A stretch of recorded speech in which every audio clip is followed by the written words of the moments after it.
Jason, welcome to the Rooted Leadership podcast that we have been doing now for several years, but you're a critical component because of you and your dad that we even were able to get all of this off the ground. So it's pretty fun to have you on the show now. So thanks for joining. Yeah, you bet. Outside of being a big Oregon State fan, tell us, obviously I know who you are really well, but just introduce yourself if you would, and what you care about and why you do what you do. Yeah, of course. I mean, first of all, it's great to be with you. You know, you're a dear friend, and I love all the things we've gotten to do together and the experiences we've had together, all the way back to coming to a 2-day Arbinger workshop, meeting you for the first time. So yeah, who am I? What do I care about? Well, I mean, first and foremost, I'm a son of God. I'm a husband, I'm a father, I'm a grandfather. I do real estate investment, and I try to be helpful to people. You know, that's the philanthropy side. But you know, I've just been so blessed, Chris, throughout my life. I've been around, you know, a lot of incredible people. People that have shown me the value of work, the value of giving, the value of service. I was principally raised by my mom, you know, and she's a lifelong educator and trainer. And, you know, so I think from an early age, she kind of instilled, you know, sort of just compassion and love for others. And, you know, she didn't use these terms, but, you know, being alive to impacts that we have on other people. So it's a gift to be raised by an amazing woman who still is a tremendous positive force and impact in my life today. And then, you know, my dad's well known in the community, and, you know, what a gift to have him in my life. And, you know, we've been pretty close over the last couple of decades because of the work that we've done together. But, you know, as I try to reflect on my personal history, and, you know, how did I come to, you know, care about doing good or care about philanthropy? You know, I don't know that I even think of myself today as a philanthropist. I just think the seeds have been sown for such a long period of time, and again I'm grateful for that, especially the influences of wonderful people around me. But as I reflect, you know, and I think back to some of my earliest experiences. Like, I remember a really difficult time that my mom was in, and we had to find another place to live. It was a tough time, and I remember her going to a friend, and that friend took us in, took in her and me and my younger brother. And I remember thinking to myself, maybe for the first time that I can personally recollect, you know, that, wow, other people do kind things for people. You know, this is a thing, you know, and I can still see myself in that house. I couldn't have been more than 7 or 8 years old at the most. I could still see myself in that house. They had a little lake close by, and I can see myself out on that dock with one of her boys. You know, that was one of those earliest experiences where I started realizing that, wow, when someone's hurting, when people are in trouble, when there's difficulties and challenges, others in your life will step up. They'll help you. They'll be there for you. And, you know, and then maybe a lighter story, you know, I remember, you know, my dad's obviously been in real estate investment and construction activity for a long time. And I remember going to job sites with him when I was a kid. And I remember him bringing donuts to the guys who were working. I thought, you know, and as a kid, of course, I'm like, man, that's gold. Wow, you get a donut. You guys get donuts? What? You know, that's better than getting paid. You get a donut. But I remember, though, the example of that. And I remember sort of, as a kid, even just looking at that, kind of marveling about that and thinking, he didn't have to do that. He didn't have to bring donuts to this crew of construction guys working on a project for him, but he did. You know, what's that about? Where did that come from? Why did he do that? So, you know, these early experiences were helpful to me, begins to sow these seeds that there's more to life than consuming things. In fact, if we find ourselves caught up in nothing but consumption, it's a pretty hollow existence. I think probably the next most kind of transformative thing for me was I got really serious about my faith in the early 90s. Through that, lots of service to others, but probably more important than the service itself, it was just beginning to have a deeper understanding of what really matters in life. Like I said, that there's more to life than just consuming things. Beginning to grow more and more empathetic and understanding and passionate about helping others.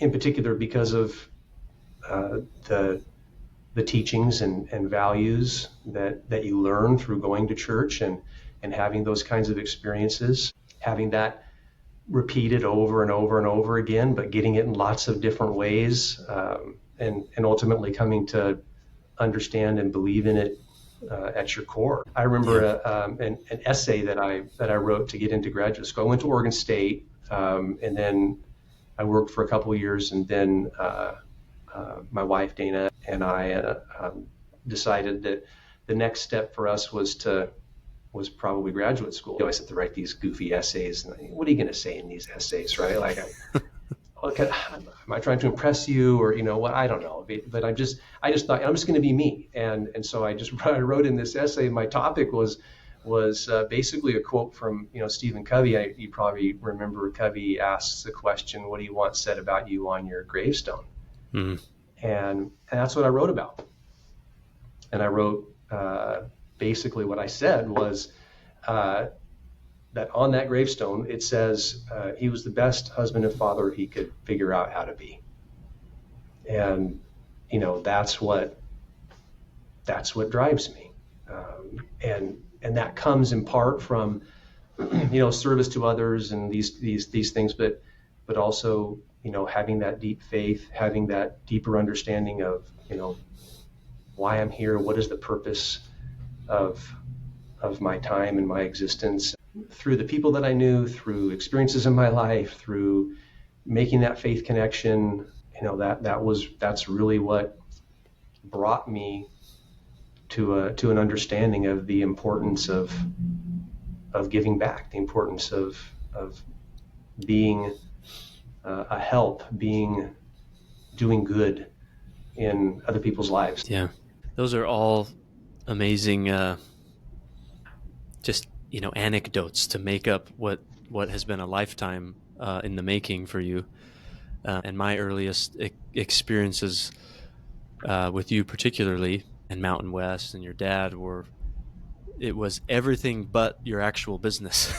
So, when I first met you, I think the first question you asked was, how can you bring something to your community, basically for them, not like, hey, we want to give this to people and let them. It was all philanthropic. It was, how can we do this? And by the way, we're gonna do this for them, And that honestly was kind of my first introduction to philanthropy. I didn't even know what the term truly meant. I think I had an idea, but I didn't really know what it meant until I started to engage with you guys. This was from afar when you were, a client of mine at Arbinger, and starting to just get this idea of what you were all about.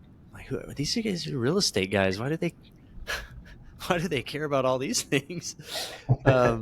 And I think one of my first visits up here was either you or Brian, was trying to give me an idea of, the type of organization Mountain West is and how your dad is. And it may have been Brian that told me the example. He's like, look, so one day he might be driving and see somebody on the street without socks and show up and say, hey, we're going to go get 10,000 pairs of socks and give them out. And I'm like, who does that? True story. That's happened. Yeah. True story. Yeah. Like who does that? And, I grew up in a culture, in a family where, in the Filipino culture, you're always helping others, and in your circle, and family means different, not just your siblings. It's like, hey, everybody's aunt and uncle. So I kind of grew up around that, but I did not grow up around this large scale of I don't even know you, but I'm going to do these things to benefit you.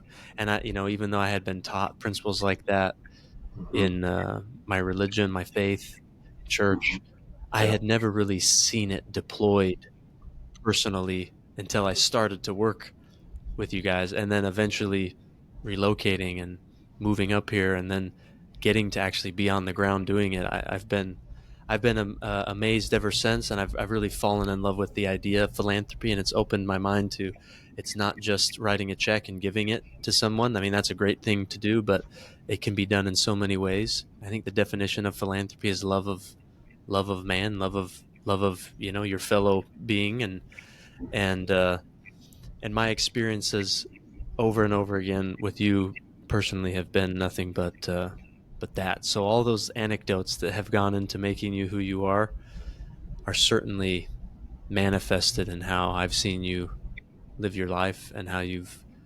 interacted and worked with me. I've been the receiving end of your generosity and your time and your just you and so I'm grateful for that. And what I love about philanthropy, and maybe you have a thought on this too, is that this is really at its heart everything that you're talking about. It's to give without anything expected in return, and also to learn. Learning from those that you give to, and the connection that can be shared. I mean, offline before we started recording, you were sharing an example of connection that you had with a group of leaders in the community. That it's not just, hey, we don't just want to give to you, we want to really learn and see you. So there's an exchange that happens. But what I've noticed as I've researched philanthropy, a big chunk of my dissertation, and then talking with other foundations and philanthropists, that connection starts to get further and further removed, the more sort of layers and bureaucracy that gets into play, to where those even making decisions are totally disconnected from the giving itself. That maybe there's a lot of that that's necessary, but also I wonder what's lost in that. And I wanted to hear kind of your process, your thoughts around that, because I know that you're wrestling as well as somebody with a foundation, with your wife and your family, and wanting to give, of wrestling with how to do it, and how to do it in a way that you guys want to do it, but that also is truly helpful in the ways that you guys want to be helpful, and not letting it become so transactional that you're disconnected from it altogether, because it becomes a transaction, is what I've Yeah. noticed. And I think that's a sad thing, I guess I would say, or that's an unfortunate side of it. But Yeah. No, you're so right. You're so right. When we make it transactional, honestly, we take the joy out of it.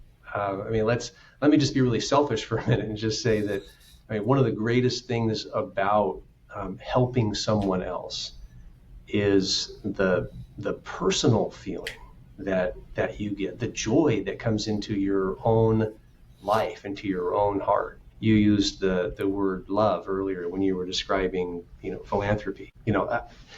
That's there's lots of forms of love. I think about agape love, mm-hmm. in the biblical sense. I believe that's a Greek word. I can't remember for sure, but agape love, meaning that it's not the emotional, touchy-feely, romantic love. It's the I'm going to sacrifice for someone else. I feel a certain way about them. I feel this type of love, and I'm going to sacrifice and I'm going to give in behalf of someone else with no expectation of a return. But the crazy selfish part is you actually do get a return. You get mm. you get this sense of purpose and fulfillment and love that I don't think you can get any other way. You can't get it through consuming things. Mm. You can't get it through binging Netflix. You can't get it through the local liquor store. You're not going to get it that way. You can't get it through a new fancy car. You get it because your life takes on a whole different level of meaning, of purpose, of when you are in the service of others. And the reality is we're all beggars. Mm-hmm. From dust we came, and from dust we will return. I'm no different than you. You're no different than me, and we're all beggars. some of us have been blessed with a sacred stewardship. We all have the sacred stewardship of our agency, of course. We want to be found exercising that agency in behalf of others. But some have also been blessed with financial means. There's a very important sacred stewardship attached to that. I had a dear friend of mine, Troy Anderson. He will say regularly, these aren't my resources. I'm just blessed to manage them. And I've adopted that for myself too. And it's so true. These, the resources that we have personally or through the company, they're not ours, but we are blessed to be able to manage them. It's a beautiful gift to be able to do for others, and then to feel that feeling of fulfillment and purpose and love that, again, I just don't think you can get any other way. I'll give you a quick example. So we actually had, like you mentioned, that I have my own private family foundation, and it's small, but it's fun. We've got my wife's on the board, and our oldest daughter, and we involve our other kids too. I have 4 kids, and we involve them and want their input and thoughts. And we had a board meeting a couple of weeks ago, and we entertained and talked about 3 different gift opportunities.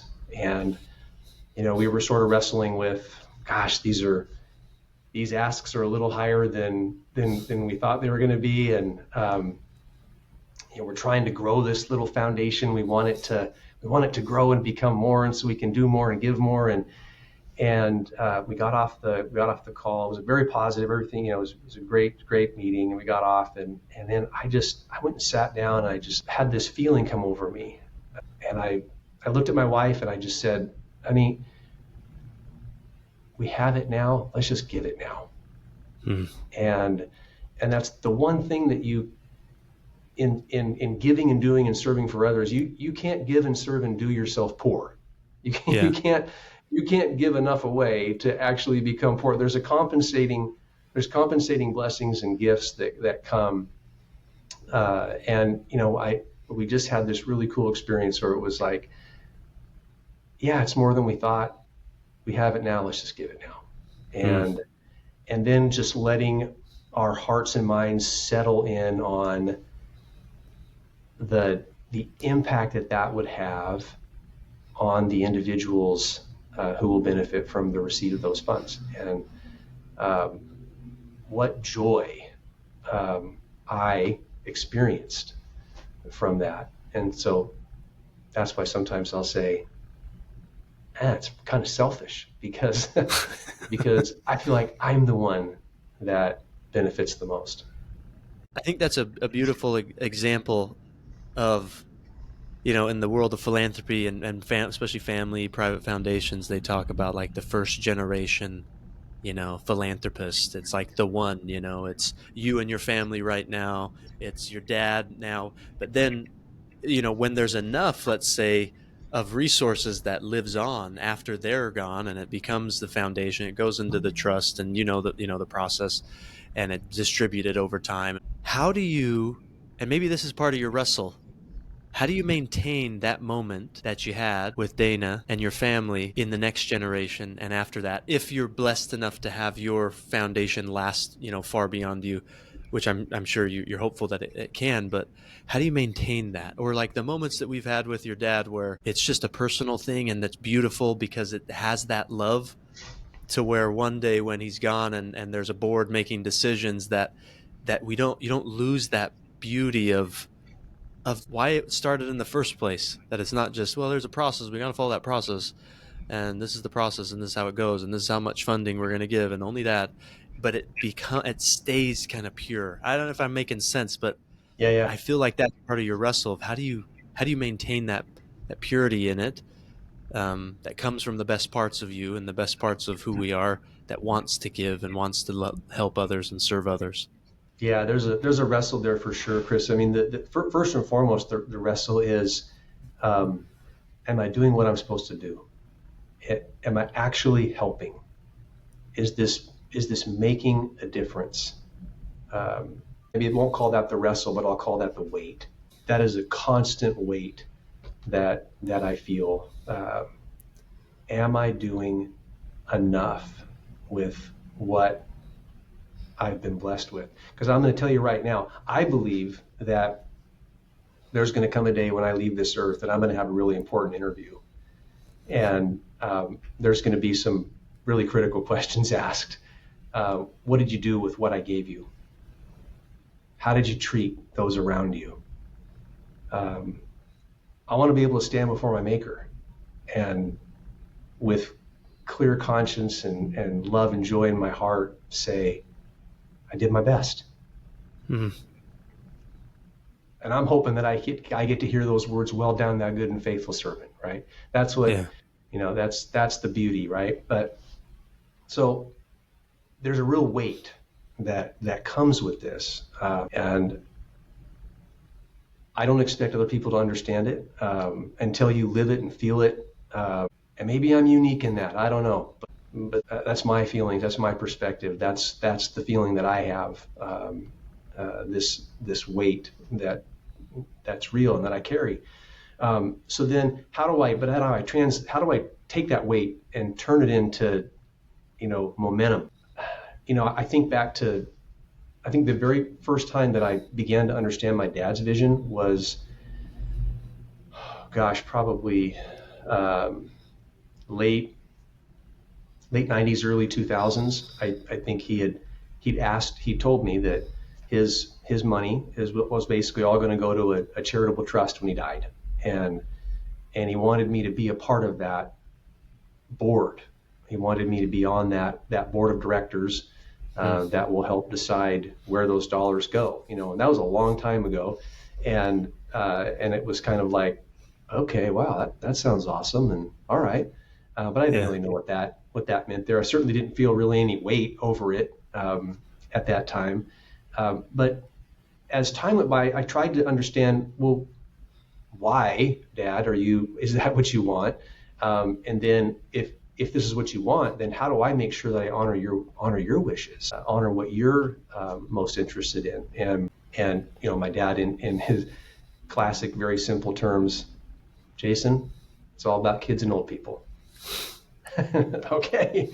Kids and old people it is. All right. And that, honestly, Chris, like that theme has never stopped and it won't ever stop. Never stop. Kids it's and one old of the first people things he told me too when I met him. Yeah. Kids and old people is the things we care most about, and that's what's going to get our focus and our attention. But you do have to you have to begin to develop some kind of direction, some kind of passion. You got to figure out for yourself what is there's of course your why and what's driving you, which we've talked a lot about so far, but then there's the what. How does that why get translated into work? How does that get translated into truly helping others? And for my dad, it's clear it's kids and old people, and that's the focus. And at a certain level, I identify with that. But it's not the only thing that I'm interested in and passionate about with regard to giving. And so there's that wrestle of wanting to be sure that I honor what his interests and passions are, be supportive to that, and do that work together. But then what about my unique interests and passions? And then as you were highlighting, then what about my children's unique interests and passions? And I think that it's not a hard recipe. It's not a difficult thing really, but as long as each of us, whether it's my dad, myself, my kids, my wife, whatever it is, as long as we're willing to be open and make space for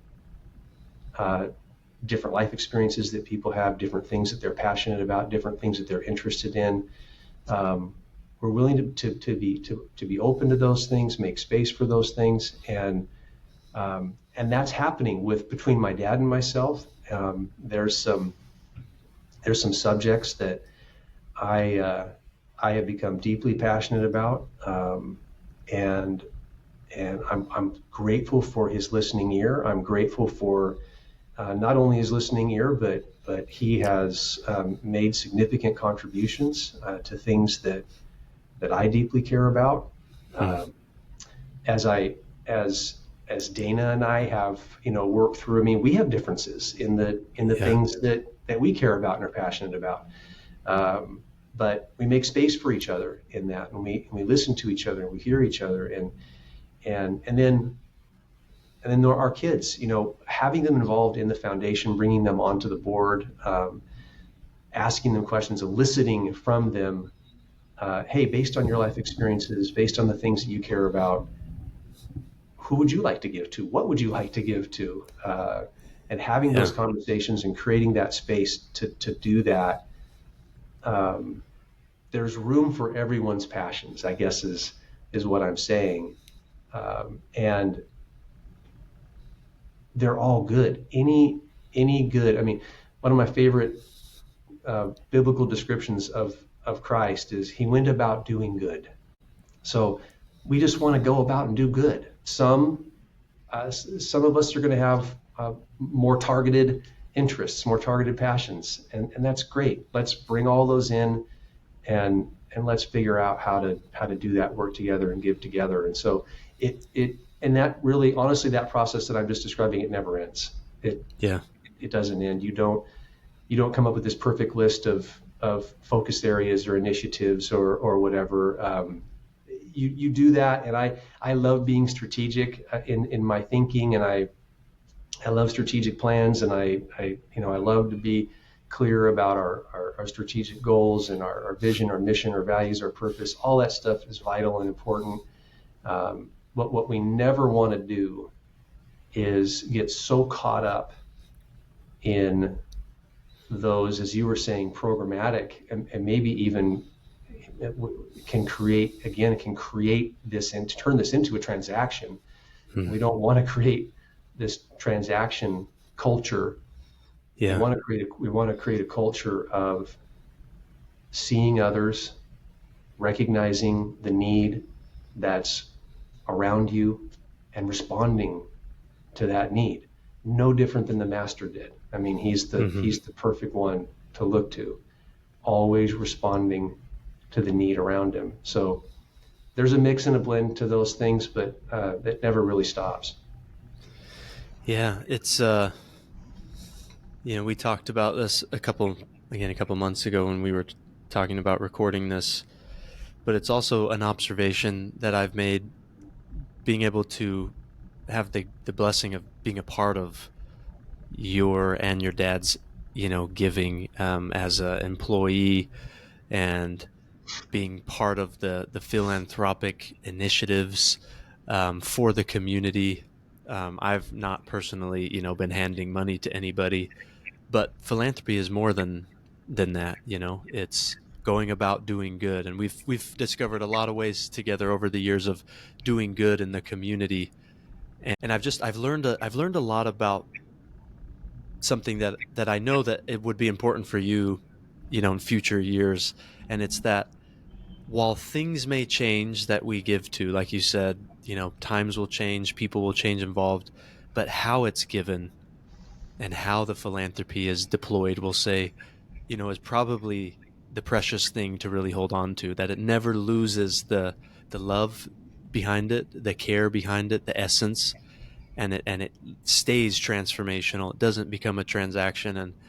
And that's kind of been, one of my personal pursuits in the philanthropic world, is trying to figure out how to do that. Like, how do you sustain that sort of process? Because it's such a gift of resources, and having, seen other foundations or worked with others that are, different than where you guys are at, it can so quickly lose the how, and it just becomes the what. Oh, well, we gave away $1 million.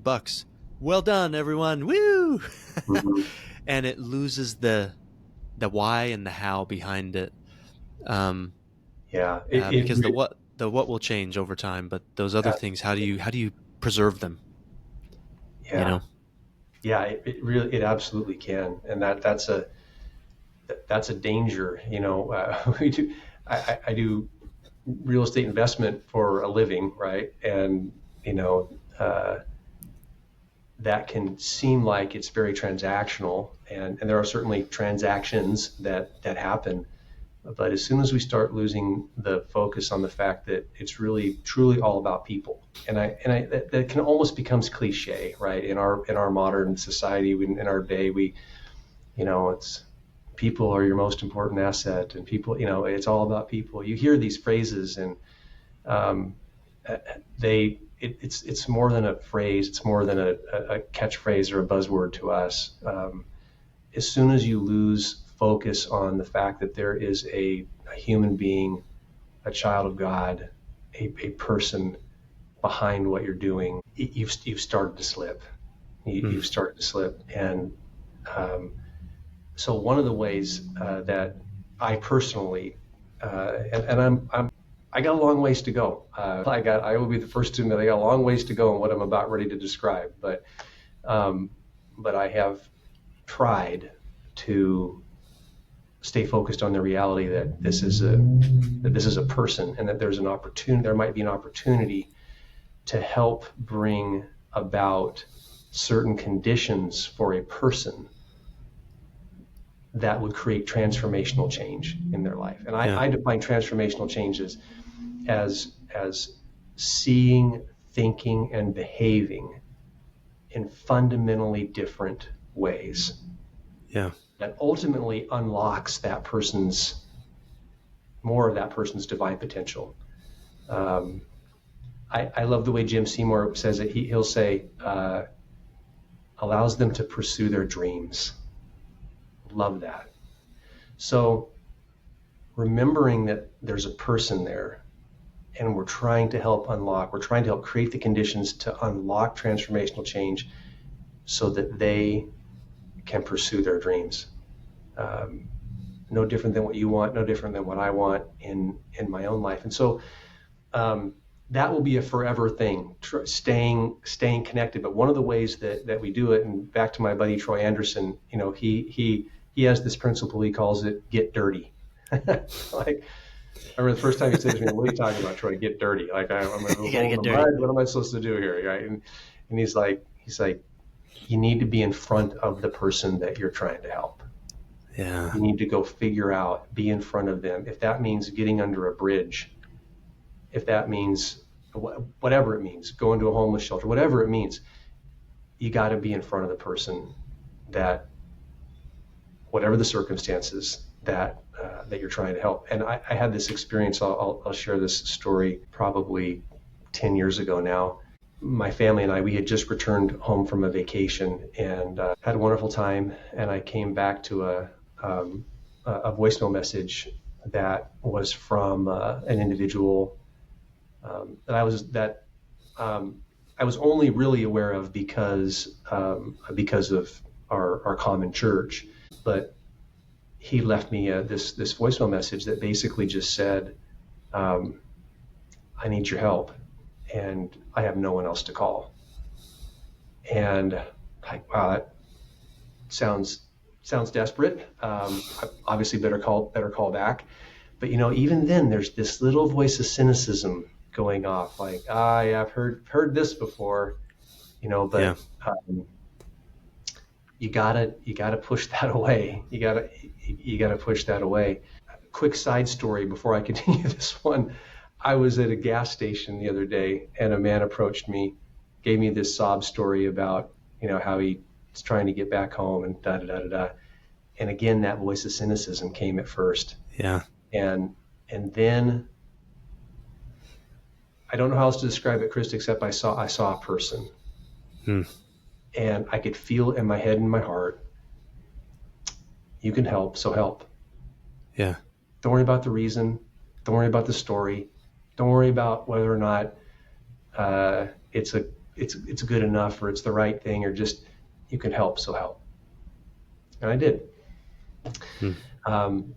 Back to the other story. So I call this individual, and and we set up a time to meet, and they're I'm not kidding, literally they're on their last dollar, the last night in a hotel room. It's him, his wife, and their little son. At that time, their son was probably 5 years old. So connecting this also to trying to create generational interest in this. Yeah. I bring my 16-year-old son Nicholas with me, and we go to this rough-looking motel in Salem, and we go into their room, and we meet with him and his wife and their son, and we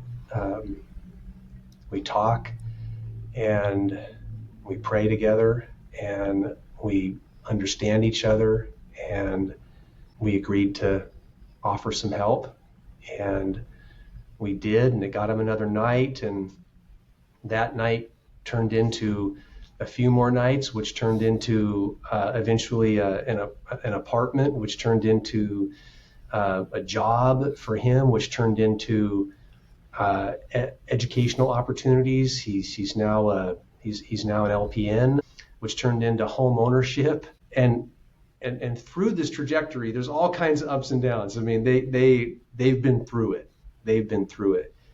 But what a gift to respond to that one phone call, and now over the last decade, be involved with this family who I now call family. I mean, he's my brother, she's my sister.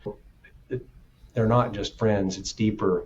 And to see the transformational change that got unlocked in them, and how that all started because he picked up the phone, and then we were willing to just see each other. Yeah. Incredible. Now, my son Nicholas was with me, right? I was saying that. One of the most special parts, and he's still very connected with this family today. One of the most special parts is we walked out of that hotel room that day, and he said, our vacation was to Hawaii, and he said, Dad, I would trade. There's nothing I wouldn't trade. No number of vacations for Hawaii. There's nothing I wouldn't trade for the feeling I felt in that room. Wow. Incredible, right? Incredible. That experience lives with him today. And yeah, I'm hopeful and confident that it's part of what is driving him. In fact, just last week, he started an 8-week internship working in our philanthropic group here. Because he's interested in and wants to learn more about the kinds of things that we do in our philanthropy. So there is a weight. You have to convert that weight to passion, and I think you really do that by seeing people, by connecting with people. As Troy would say, my buddy Troy would say, getting dirty. Getting dirty. Appreciate you sharing the stories, and you don't have to be involved in philanthropy to benefit from this discussion and this episode. I hope anybody that listens to this has really felt the spirit behind the philanthropy and just the love of others and the good that we can do no matter the resources we have available to us. And I'll close by saying something I've told you before, and I've told your dad before, that you have catalyzed transformation in my life in so many ways.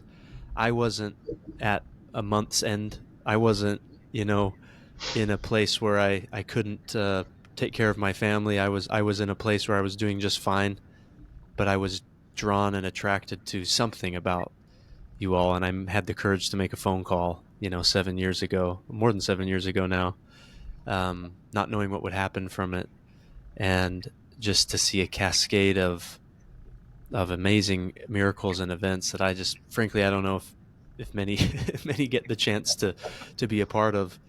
This is my own perspective, but of all your amazing investments and many of the stories you've shared, I believe one of your greatest has been in me, because it's changed me so fundamentally to the core, to where it's much of my calling and who I am and who I feel like I need to become. And I wasn't somebody in temporal need, but I didn't realize at the time I was in need deep in here, and that I could change, and that I could be different, and that I could be better, and that I could improve, and that I could impact differently and help others. And that's transformed me, as deep as can be. So I'm grateful for that you've given me, and others along the way. But I can never thank you enough for that. Yeah, you bet.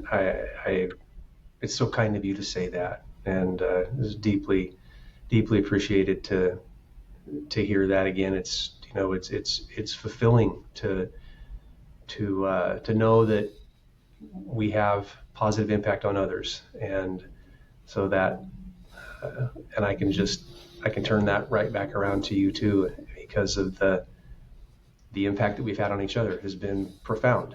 And I'm a better man, I'm a better father, I'm a better husband, I'm a better human because of my interactions with you and what I've learned and grown from because of you, and because of countless others in my life that I've just been so blessed to be around, to learn from. Well, Jason, I thank you so much for your time. I hope anyone listening has also felt blessed and benefit from these stories and the examples we've shared. So thank you. Thank you, my friend.